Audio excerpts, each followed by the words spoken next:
Assalamualaikum warahmatullahi wabarakatuh. Selamat pagi untuk teman-teman yang mengampu praktikum farmasetika.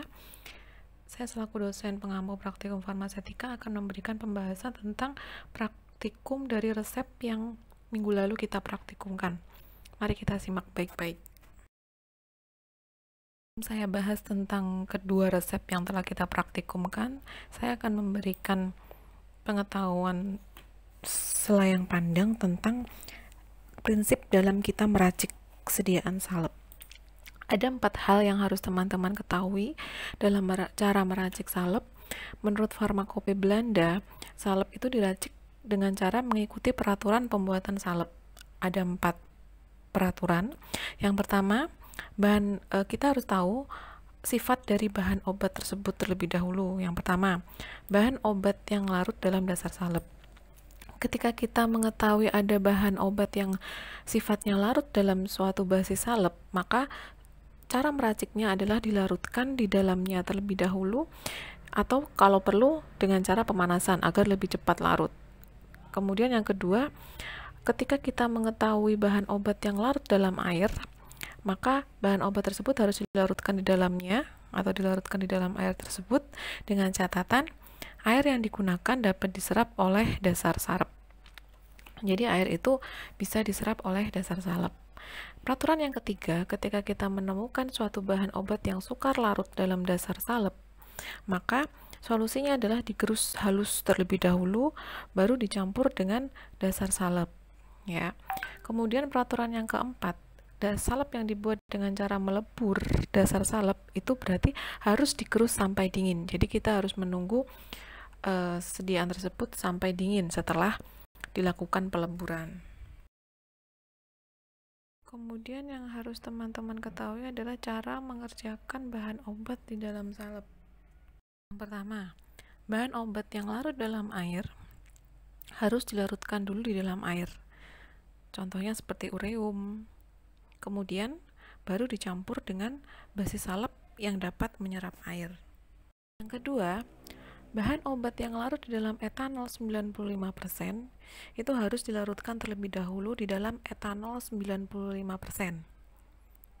Jadi harus dilarutkan terlebih dahulu dengan pelarutnya, seperti asam salisilat, asam benzoat, mentol, kamfer, atau bisa resorsinol.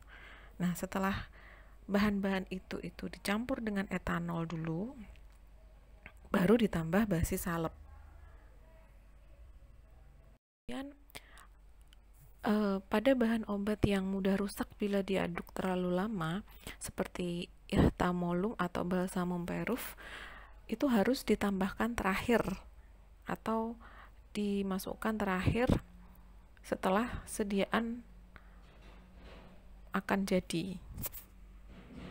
Kemudian untuk bahan obat yang mudah menguap, ya itu harus dimasukkan terakhir. Karena apa? Karena ketika bahan obat itu dimasukkan sejak awal, itu maka akan banyak yang menguap, akan lebih banyak yang menguap daripada ketika bahan obat itu dimasukkan terakhir. Nah, contohnya adalah misalnya oleum rosé atau minyak kayu putih atau oleum mentapip. Nah, itu semua bahan harus dimasukkan terakhir karena ketika dia dimasukkan sejak awal maka akan lebih banyak yang menguap. Kemudian yang kelima, untuk bahan lain yang tidak mempunyai sifat-sifat yang tadi saya sebutkan, ya, maka dihaluskan terlebih dahulu baru kemudian dicampur dengan basis salep. Contohnya kloramfenikol, hidrokortison, mikonazol, kemudian sulfur, atau bisa zinc oxide. Nah, ini solusinya sebaiknya dia dihaluskan terlebih dahulu sebelum dimasukkan ke basis salep. Saya akan membahas kedua resep yang telah kita praktikumkan. Untuk resep pertama itu adalah resep di mana apotek itu harus menyediakan sediaan salep, ya, yang digunakan untuk pengobatan pada penyakit tertentu, di mana salep tersebut berupa ikhtiol salep sebanyak 25 gram yang ditujukan kepada Hanafi umur 5 tahun dengan tinggi badan 110 cm dan berat badan 21 kg. Dalam meracik ikhtiol salep itu ada komponen-komponen yang harus teman-teman ketahui. Jadi istilahnya adalah formula baku, di mana formula baku ini bisa dilihat dari berbagai sumber, bisa formularium nasional, bisa di ilmu meracik obat, atau bisa di FMN, FMS, atau buku-buku resep lain yang menyediakan formularium baku pada resep-resep dengan kode-kode tertentu. Pada ikhtiol salep itu berada di Pustaka Formularium Nasional halaman 162, di mana di situ disebutkan ada formula baku untuk salep ikhtiol, yaitu terdiri dari ihtamolum 10 gram, kemudian adepslanai 45 gram, dan vaselinum 45 gram. Dapat diketahui untuk keseluruhan sediaan yang ada di dalam formula baku resep ini berjumlah 100 gram, sedangkan di dalam resep itu hanya diminta 25 gram. Nah, di sini teman-teman harus bisa menghitung bagaimana 100 gram ini diubah menjadi 25 gram. Langkah pertama dari monografi di sini kita mengetahui bahwa ikhtiol itu memiliki atau mengandung NH3 antara 2,5% sampai 10%. Nah, NH3 ini merupakan senyawa yang bisa atau mudah terurai. Jadi ini merupakan permasalahan atau salah satu permasalahan dari resep yang akan kita racik. Kemudian untuk lanolin atau adepslanai dan vaselin flahum ini merupakan basisnya dan tidak ada permasalahan yang kita temukan dalam monografinya. Tersendiri. Dari analisa resep ditemukan permasalahan sekaligus solusi yang harus kita tawarkan. Permasalahan yang pertama adalah bahan aktif tadi ya. Ikhtiol mengandung NH3 yang mudah terurai. Jadi menurut ketentuan pembuatan salep, solusinya adalah dalam hal ini harus dimasukkan terakhir agar tidak terlalu lama diaduk sehingga tidak banyak yang terurai.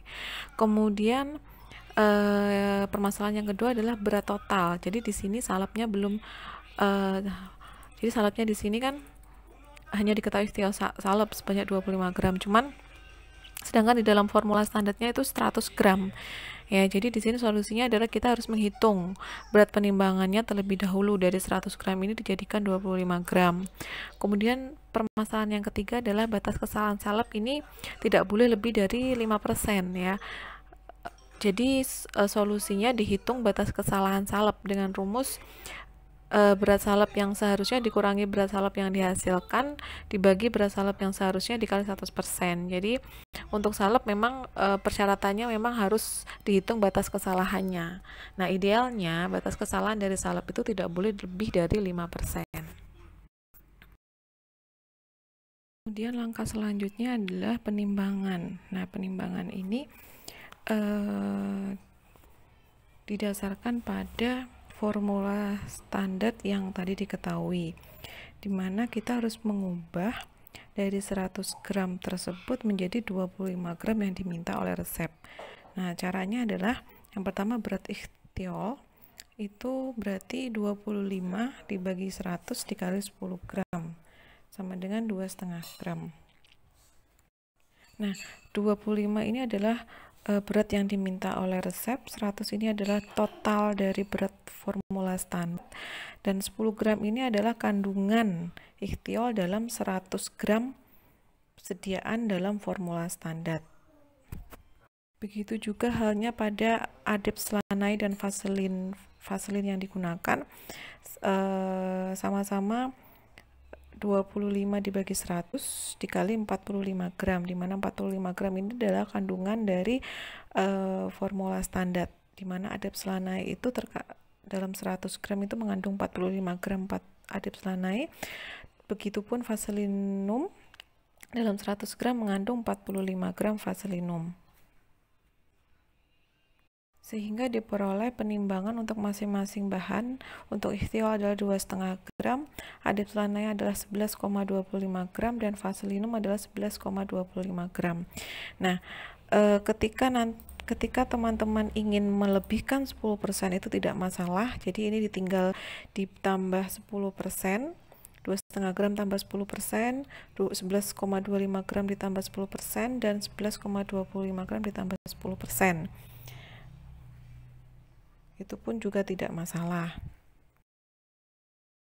Yang selanjutnya adalah menghitung batas kesalahan salep. Nah, di dalam soal diasumsikan bahwa berat salep itu misalnya yang dihasilkan adalah 24,5 gram, maka batas kesalahannya dihitung dengan cara total sediaan ya di dalam resep dikurangi berat akhir yang diperoleh dibagi total sediaan dikali 100%, sama dengan 2%. Nah, batas kesalahan yang harusnya atau yang ideal adalah kurang dari 25%. Jadi, angka 2% ini masih memenuhi syarat.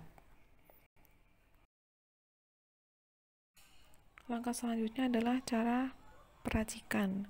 Dalam peracikan yang direkomendasikan adalah kita menimbang basis salepnya terlebih dahulu, yaitu adipselanai dan vaselinum terlebih dahulu, masing-masing 11,25 gram. Kemudian dicampur, kemudian diaduk sampai homogen, baru kita menimbang ikhtiol sebanyak 2,5 gram.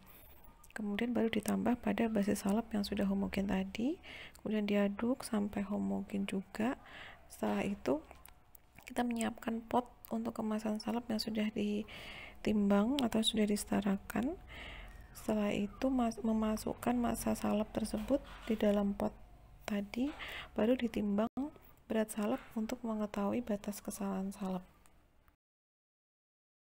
Untuk selanjutnya, setelah kita menghitung batas kesalahan salep, kemudian salep juga sudah dihitung beratnya, maka langkah selanjutnya adalah kita memberikan etiket. Nah, di mana etiket di sini adalah etiket berwarna biru karena pemakaian luar. Jadi obat ini digunakan untuk pemakaian luar. Kemudian ditulis sesuai dengan yang ada di slide seperti ini. Kedua adalah resep racikan yang ditujukan kepada anak umur 10 tahun dengan tinggi badan 138 cm dengan berat badan 30 kg. Nah, di sini ada 3 komponen obat yang mana masing-masing obat ini dibuat sebanyak 30 kapsul dengan aturan minum 2 kali sehari 1 kapsul. Kemudian langkah selanjutnya, setelah kita mengartikan resep, kita tulis monografinya terlebih dahulu dari masing-masing komponen obat. Yang pertama tentang cerini. Cerini tablet ini mengandung cetirizine HCl 10 mg dengan dosis dewasa dan anak di atas 12 tahun adalah sehari 1 tablet. Dengan pustaka MIMS volume 10 ya, halaman 227. Nah, berarti dosis dewasa dan anak di atas 12 tahun kan 1 tablet sehari, berarti 1 tabletnya mengandung 10 mg cetirizine, berarti dosis seharinya adalah 10 mg. Kemudian untuk primperan tablet ini mengandung metoclopramid HCl sebesar 10 mg, dimana dia efek farmakologinya sebagai antiemetik atau anti mual, anti muntah ya. Kemudian dosis tabletnya ya, karena di sini kita menggunakan tablet, maka dosis tabletnya yang digunakan adalah dewasa 3 kali sehari setengah sampai 1 tablet sebelum makan. Jadi 3 kali sehari masing-masing minum setengah sampai 1 tablet. Jika 1 tabletnya mengandung 10 mg metoclopramid, maka sekali minum,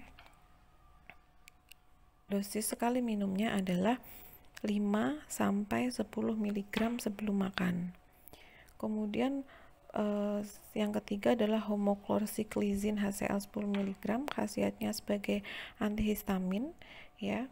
Dosisnya adalah 3 kali sehari 1 sampai 2 tablet. Jadi ketika kekuatan sediaan homoklorsiklizin adalah 10 mg, maka dosisnya untuk dewasa adalah 10 sampai 20 mg sehari. Kemudian kita menggolongkan masing-masing obat berdasarkan khasiat dan golongan obatnya. Pada seri ini khasiatnya adalah sebagai antihistamin dengan golongan obat keras. Kemudian primperan ini adalah antiemetik dengan golongan obat keras, dan homoklorsiklizin HCl 10 mg ini adalah sebagai antihistamin termasuk golongan obat keras. Kemudian menentukan OTT atau obat tak tercampurkan. Nah, di sini berdasarkan monograf itu terdapat bahan obat yang memiliki perbedaan aturan pakai.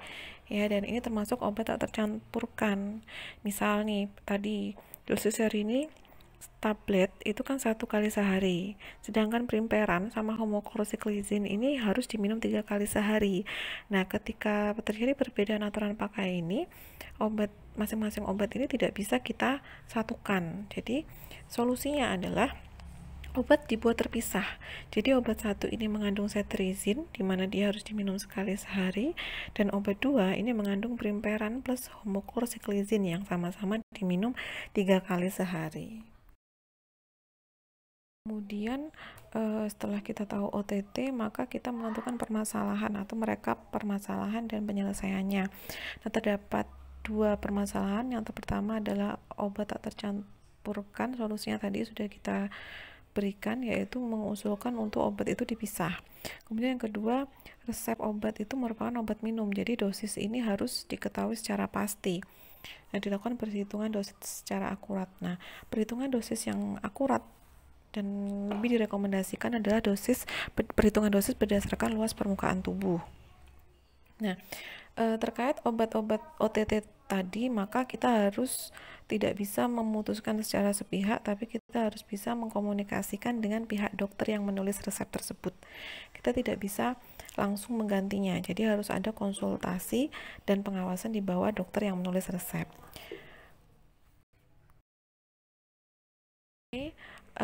Di sini ada perhitungan dosis seri ini berdasarkan luas permukaan tubuh.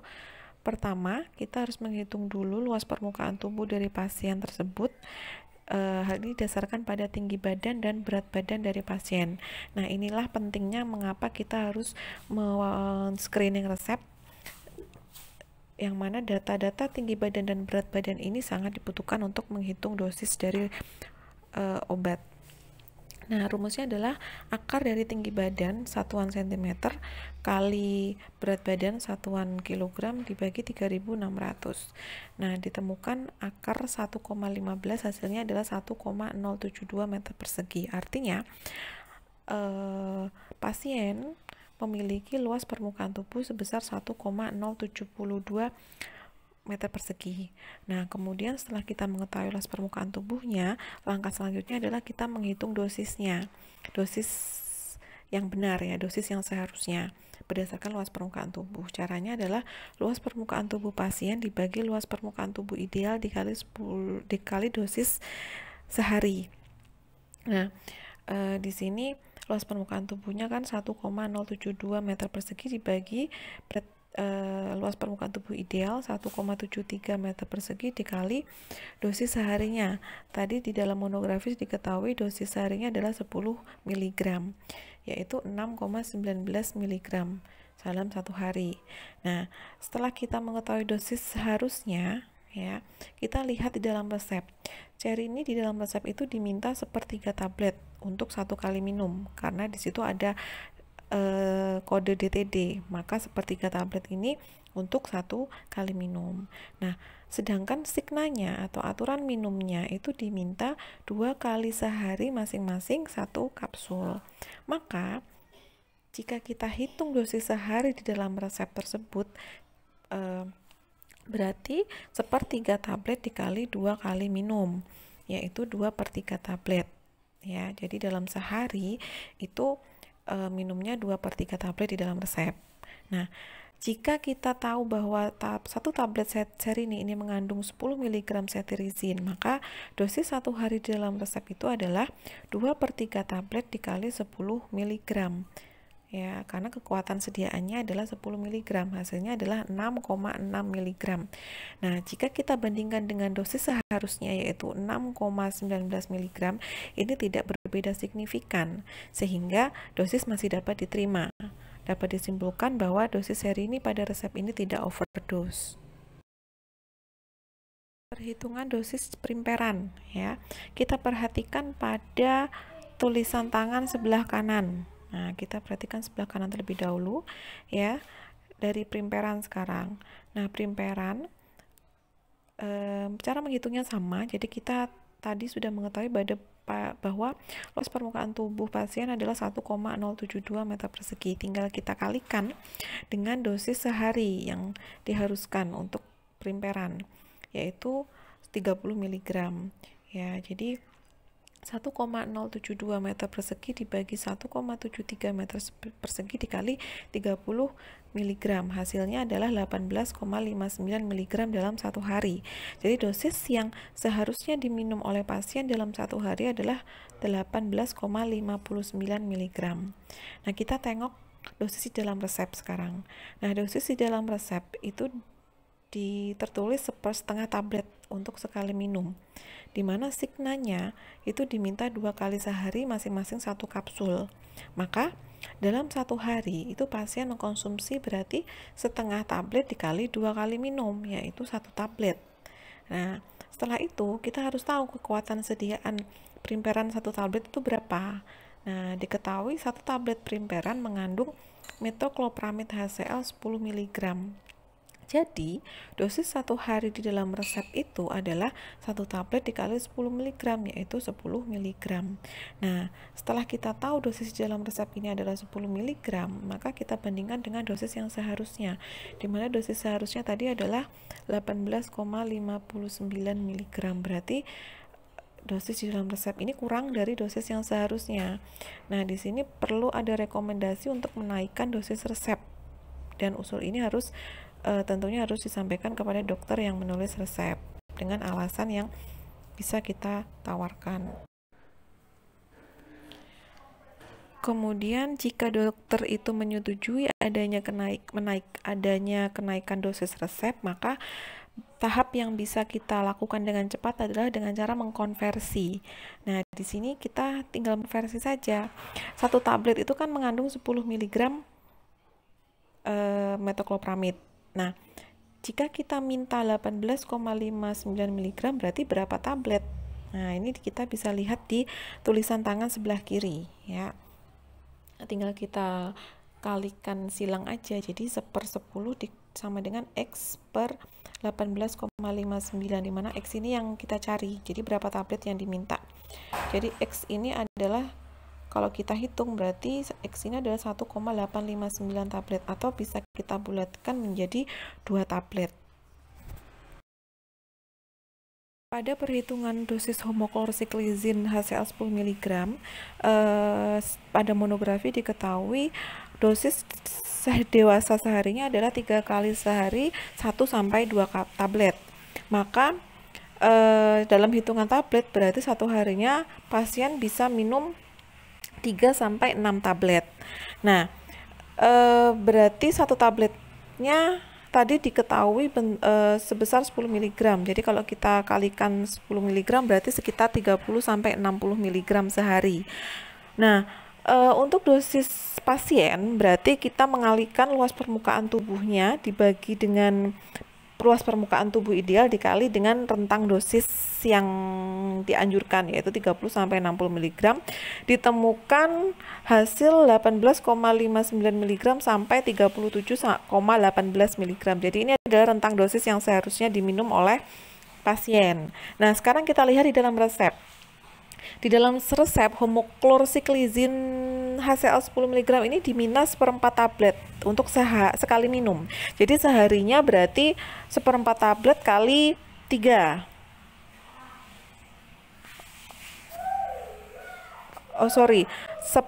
Dikali 2, karena signanya kan tadi 2 kali sehari 1 kapsul, ya, berarti 1/4 dikali 2, yaitu 1/2 tablet. Jadi dalam sehari di dalam resep itu homoklorsiklizin itu hanya diminum 1/4 tablet. Nah, jika diketahui dalam satu tablet itu mengandung 10 mg, maka setengah tablet dikali 10 mg yaitu 5 mg. Nah, 5 mg ini yang diminta di dalam resep untuk diminum pasien. Jadi kalau kita bandingkan dengan rentang dosis yang sudah kita hitung tadi berdasarkan luas permukaan tubuh, dosis di dalam resep ini kurang dari dosis yang seharusnya. Nah, usulnya berarti kita harus bisa menaikkan homoklorsiklizin sebesar sesuai dengan rentang 18,59 mg sampai 37,18 mg. Nah, itu tergantung dari dokter meminta diambil dari rentang dosis yang mana. Nah, kita asumsikan dokter menghendaki rentang dosis 20 mg, berarti kita konversi saja. Di dalam setengah tablet itu terdapat 5 mg homoklorsiklizin. Berarti berapa tablet yang mengandung 20 mg? Nah, berarti dari sini kita tahu berarti ketika kita minta 20 mg dosis obat, maka kita tinggal mengambil 2 tablet dari homoklorsiklizin. Berdasarkan analisis yang tadi sudah kita tentukan, baik dari OTT, kemudian permasalahan dan penyelesaian, kemudian perhitungan dosis, maka bisa kita rekap bahwa terdapat 2 sediaan yang teman-teman buat.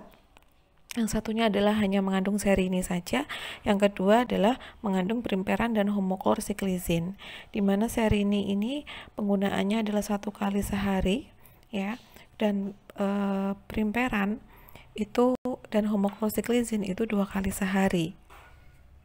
Kemudian penimbangannya berarti seri ini 1/3 tablet, MF Caps DTD numero 30, berarti 1/3 kali 30.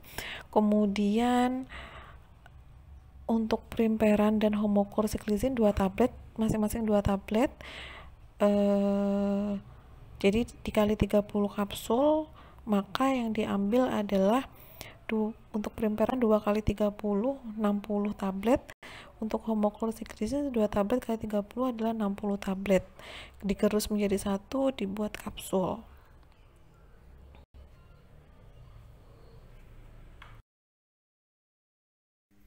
Kemudian untuk peracikan kita bagi menjadi 2, ada peracikan untuk sediaan 1 dan sediaan 2.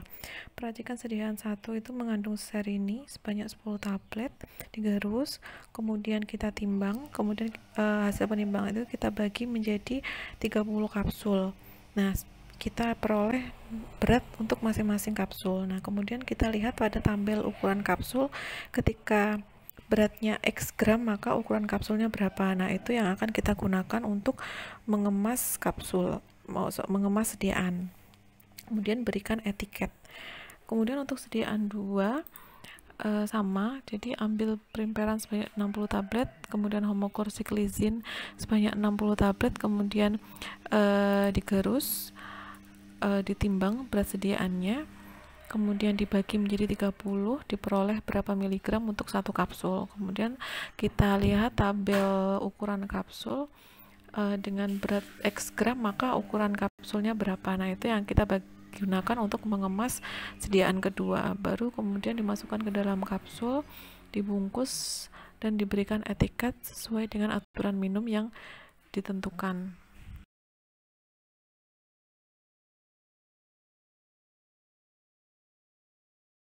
Demikian pembahasan yang bisa saya sampaikan terkait dengan praktikum minggu lalu.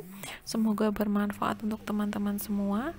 Dan ketika teman-teman ingin mengembangkan perhitungan dosis obat berdasarkan yang lain, mungkin berdasarkan berat badan atau berdasarkan hanya usia, nah itu saya perbolehkan, tentunya akan menghasilkan nilai yang berbeda. Nah, dari sini teman-teman dengan pengembangan ini bisa teman-teman bandingkan bagaimana dosis yang lebih efektif, apakah dengan dosis usia, dosis menggunakan rumus berdasarkan usia, berat badan, ataukah luas permukaan tubuh. Demikian saya tutup untuk sesi pembahasan praktikum kali ini. Kurang lebihnya saya mohon maaf, semoga kita bisa ketemu lagi pada sesi selanjutnya. Wassalamualaikum warahmatullahi wabarakatuh.